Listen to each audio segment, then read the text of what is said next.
마가복음 3장 20절로 35절 말씀 우리 한 목소리로 봉독하겠습니다. 시작. 집에 들어가시니 무리가 다시 모임으로 식사할 겨를도 없는지라 예수의 친족들이 듣고 그를 붙들러 나오니 이는 그가 미쳤다 하밀러라. 예루살렘에서 내려온 서기관들은 그가 바알세불이 집혔다 하며 또 귀신의 왕을 힘입어 귀신을 쫓아낸다 하니 예수께서 그들을 불러다가 비유로 말씀하시되 사탄이 어찌 사탄을 쫓아낼 수 있느냐. 또 만일 나라가 스스로 분쟁하면 그 나라가 설 수 없고 만일 집이 스스로 분쟁하면 그 집이 설 수 없고 만일 사탄이 자기를 거슬러 일어나 분쟁하면 설 수 없고 망하느니라. 사람이 먼저 강한 자를 결박하지 않고는 그 강한 자의 집에 들어가 세간을 강탈하지 못하리니 결박한 후에야 그 집을 강탈하리라. 내가 진실로 너희에게 이르노니 사람의 모든 죄와 모든 모독하는 일은 사하심을 얻되 누구든지 성령을 모독하는 자는 영원히 사하심을 얻지 못하고 영원한 죄가 되느니라 하시니 이는 그들이 말하기를 더러운 귀신이 들렸다 하미러라. 그때 예수의 어머니와 동생들이 와서 밖에 서서 사람을 보내어 예수를 부르니 무리가 예수를 둘러 앉았다가 여짜오되 보소서 당신의 어머니와 동생들과 누이들이 밖에서 찾나이다. 대답하시되 누가 내 어머니이며 동생들이냐 하시고 둘러 앉은 자들을 보시며 이르시되 내 어머니와 내 동생들을 보라. 누구든지 하나님의 뜻대로 행하는 자가 내 형제요 자매요 어머니이니라. 아멘. 오늘은 마가복음 3장 말씀을 가지고 예수님의 진정한 가족이라는 제목으로 묵상 나눔하도록 하겠습니다. 본문은 세 부분으로 나눠서 생각을 해보는데 먼저 1절로 2절입니다. 먼저 20절로 21절 말씀. 21절에 한번 따라해 봅시다. 예수의 친족들이 그를 붙들러 나오니 이는 그가 미쳤다 하밀러라. 자, 예수님은 사역을 위해서 정말 식사도 하지 못할 만큼 그렇게 바쁘셨습니다. 그런데 이 바쁜 와중에 예수님의 친척들이 찾아왔습니다. 예수님을 잡으러 온 것입니다. 친척들은 예수님이 미쳤다 이렇게 생각을 했어요. 그래서 예수님을 데려가서 치료를 받게 하든지 쉬게 할 목적이었습니다. 이들은 예수님이 메시아라고 하는 사실을 전혀 알지 못했죠. 이것은 그들의 영적인 무지와 불신앙 때문이었습니다. 한번 따라해 봅시다. 가족과 친척들의 반대를 각오하라. 자, 친척들이 예수님을 잡으러 온 것은 그들의 입장에서 보면 예수님을 위한 그러한 행동이었습니다. 더 미치기 전에 도와야 한다 이렇게 생각한 거죠. 그러나 이것은 결과적으로 예수님의 사역을 가로막는 그러한 사단의 계략이었습니다. 이 친척들에게 예수를 잡아 가두는 것이 예수를 돕는 것이라는 그러한 잘못된 생각을 넣어 주었기 때문입니다. 얼마나 예수님이 괴로웠을지 우리가 상상해 가죠. 저도 목회를 시작하면서 가장 힘들었던 것이 가족과 친척들을 설득하는 일이었습니다. 직장 생활을 하다가 제가 목사가 되겠다 그러니까 친척들뿐만 아니라 가족들까지도 마치 제가 잘못된 결정을 하는 것처럼 그렇게 생각했고, 그리고 제가 목회를 하는 것을 막는 것을 저를 돕는 것으로 이렇게 생각을 했습니다. 당시에는 전혀 저를 이해하지 못했던 거죠. 믿음의 사람들이 주님의 일을 감당하려고 할 때 사단이 이렇게 혈연 관계를 통해서 그 사역을 막으려고 할 수 있다는 사실을 아시기를 바랍니다. 예수님을 제대로 우리가 믿고 따르려고 할 때, 우리가 주님을 위해서 뭔가 큰 일을 해보려고 할 때 가장 걸림돌이 되는 사람들이 바로 가족이고 친척일 수 있다는 것입니다. 그래서 그들이 우리를 전혀 이해하지 못하고 또한 심지어는 막아서려 할 수도 있는 것입니다. 그래서 예수님께서는 부모와 처자와 형제와 자매와 자기 목숨까지도 미워하지 아니하면 능히 내 제자가 되지 못하리라. 이렇게 말씀하신 것입니다. 우리가 예수를 제대로 믿으려고 할 때 가장 많이 듣는 말이 미쳤다는 말이에요.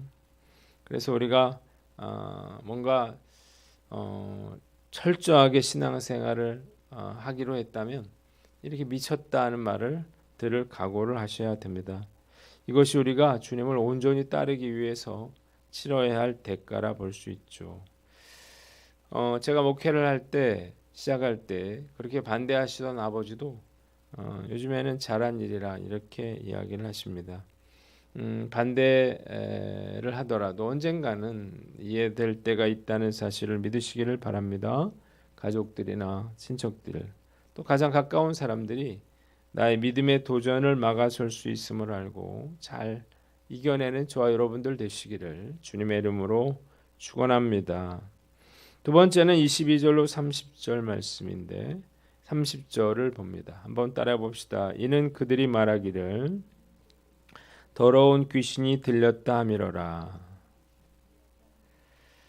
자, 예수님의 사역을 방해한 사람들은 친척들뿐만이 아니었습니다. 스스로 가장 성경을 잘한다고 가장 믿음이 좋다고 자부했던 바리새인들과 서기관들, 이런 사람들이 예수를 어떻게 생각했습니까? 심지어는 귀신 들렸다고 생각하고 귀신의 왕의 힘을 힘입어서 귀신을 쫓아낸다고 또 이야기를 했습니다.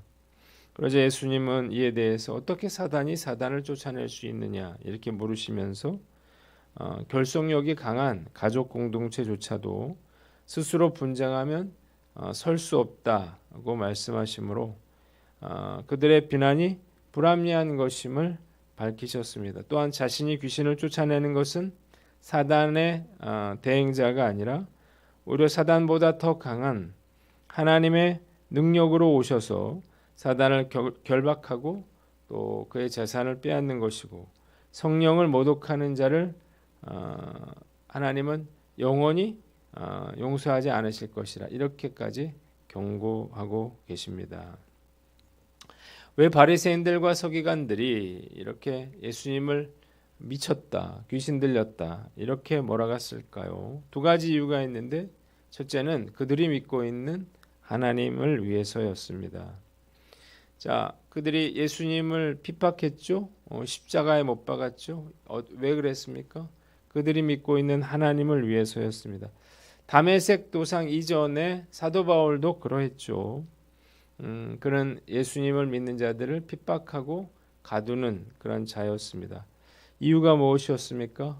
그렇게 하는 것이 하나님을 위하는 일이라고 생각했기 때문이에요. 이것은 그들 스스로 속은 것이고 또 무엇보다 사단에게 속은 것이었습니다. 왜 사단이 이 바리새인들과 서기관을 이용했는가? 그들이 성경의 권위자였기 때문이죠. 그래서 이들을 미혹하면 가장 효과적으로 예수님의 사역을 방해하고 예수님의 사역을 이단으로 만들어 버릴 수 있었던 것입니다. 두 번째, 그들이 예수님에 대해서 강렬한 시기와 질투심을 느꼈기 때문입니다. 구태의연하고 형식적인 종교 생활에 젖어 있던 자신과는 달리 예수님은 너무나 역동적이고 능력에 찬 사역을 수행하셨습니다. 그래서 그들은 예수님께 강한 시기와 질투심을 느꼈고 이는 사단의 좋은 먹잇감이 되었습니다. 한번 따라해 봅시다. 늘 깨어 경계하라. 한국교회 이렇게 바리새인들과 서기관들처럼 하나님의 사역을 막아서는 자들이 적지가 않습니다. 사명감을 가지고요, 선교를 막고 전도를 막고 교회 사역을 막아섭니다. 이유가 뭔가요? 하나님을 위해서예요. 문제는 그들이 내가 그 하나님의 사역을 방해하는 그런 사단의 도구로 쓰임 받고 있다는 사실을 전혀 깨닫지 못하고 있는 것입니다. 사단은 지금도요, 누군가를 충동질해서요, 하나님의 사역을 막아서도록 만들고 있습니다. 그래서 우리가 사단에게 속지 말아야 하는 것입니다. 특히 질투와 시기심이 생기지 않도록 주의해야 할 것입니다.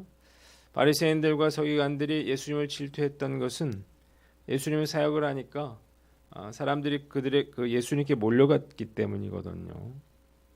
그래서 질투와 시기심에 빠져서 예수님을 귀신 들린 자로 몰아갔는데, 우리가 질투와 시기심에 빠지면 우리도 얼마든지 이런 짓을 할 수가 있는 것입니다. 그래서 우리가 우리 마음을 잘 들여다 봐야 됩니다. 그리고 이런 마음들이 생기지 않도록 경계해야 하는 거예요. 오늘 난 어떤가 한번 살펴보시고, 내가 하려고 하는 것이 혹시 내가 하나님의 사역을 막아서는 일이 아닌가 스스로 돌아보고, 사단의 도구로 쓰임받지 않도록 늘 깨어 경계하는 저와 여러분들 되시기를 주님의 이름으로 축원합니다. 마지막으로 31절로 35절 말씀인데 35절을 봅니다.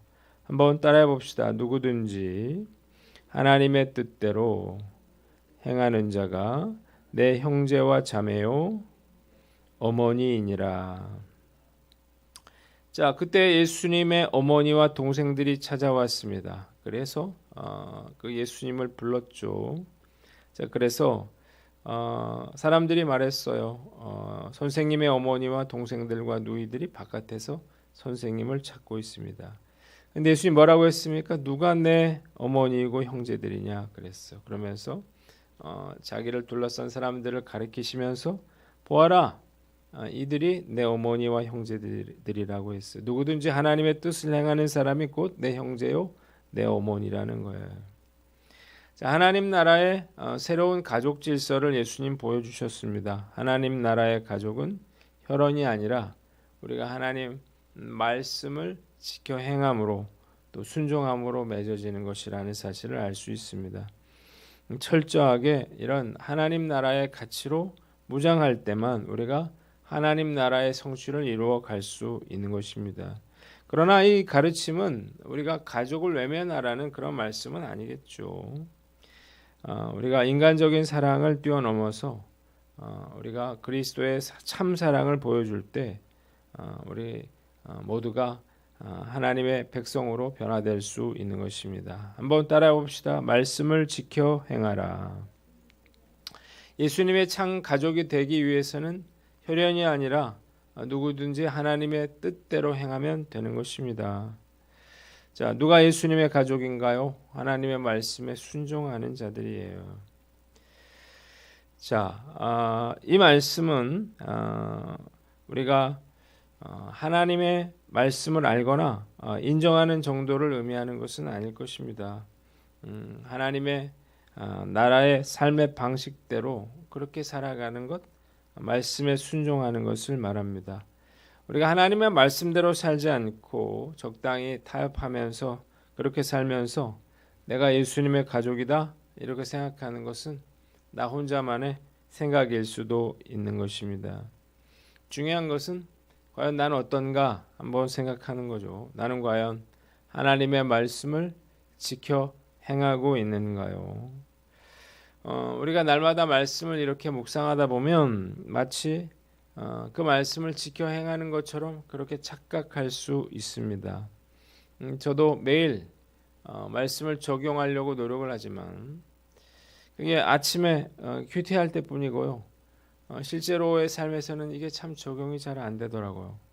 오늘도 이게 적용이 안 됐구나 그런 생각을 하게 되는데, 우리가 말씀을 아는 것과 말씀으로 사는 것은 별개의 일이라는 사실을 알아야 합니다.